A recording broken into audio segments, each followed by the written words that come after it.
Hello, welcome to the first installment of our practice problems. This is going to be a problem taken out of the textbook. It is problem 1.13. This problem is a supported beam, rigid bar, and it has a bar that's suspending it from point D to B here, identified as bar 1. And it states bar 1 in the figure is a cross-sectional area of 0.75 inches squared. If the stress in bar 1 must be limited to 30 KSI, determine the maximum load P that may be supported by the structure. So this says that the stress, so let me highlight this, stress must be limited to 30 KSI. That's our first hint. So the stress has to be limited to 30 KSI. So stress has to be less than or equal to 30 KSI. So what we're looking for is what is the maximum force P that we can have applied to this rigid bar by not exceeding this 30 KSI. So what we'll do first is draw a free body diagram. A free body diagram, might as well do it correctly here.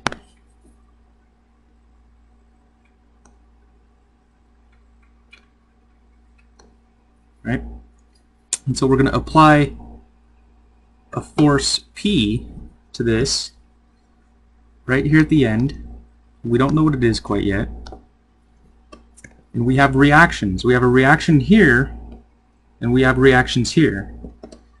So the reactions, I'm just going to assume at point B is going to be going in the positive vertical direction, and it's only we're going to only account the vertical direction. We don't really care for the horizontal at this point. There could be a horizontal one there, but we just right now don't care for that. So what we'll do is just say that there's a vertical reaction there only. There's a vertical reaction here, horizontal. So we'll call this F, and this will be AY, AX. Okay.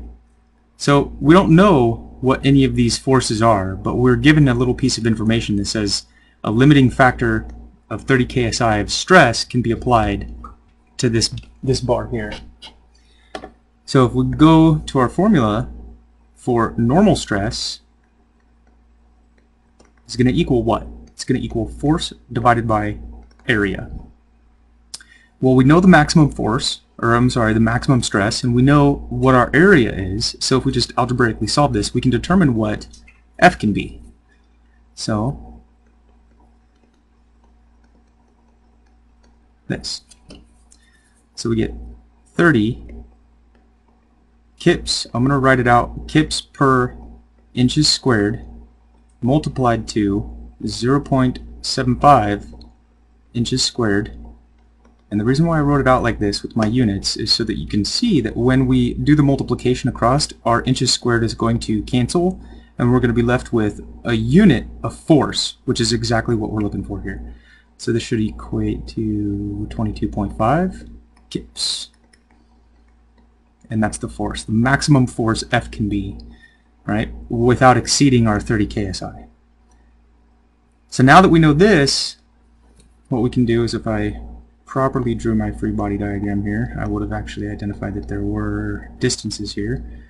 And so this distance here from A to B is 6, and this distance from B to P, or I'm sorry, C, is 4. So using our statics, remembering from statics, we could use our sum of the moments about A. It's going to equal 0. Identify the positive direction. So if I sum the moments at A, the moment arm for the AX and AY, those all go to 0. 0 multiplied to anything goes to 0. And if I chose to draw a force in the X direction here at B, well, the moment arm for there is also 0. So it would have gone to 0 anyway. So we can neglect the X direction forces and only care about the Y. This one goes to 0 as well, so we're only left with two forces, F and P. So we can say F acting in the positive direction, because if it's going up, it's acting in the positive direction around A, and so it's going to be F multiplied to 6 minus P, because P is acting in the negative direction. P goes that direction, right? So then it's going to be P multiplied to 10 equals 0, right? What's F? F is 22.5, so 22.5 minus P, 22.5 multiplied to 6 minus P multiplied to 10 equals 0. And solving this for P, you should get P equals 13.5. 13.5 what? Well, remember our unit, we had units of force here, unit of distance, unit of distance. If we solve this algebraically, distance divided by distance becomes unitless, and then we're only left with units of force. And so this will be unit of force, kips. You can box this in and get a check mark.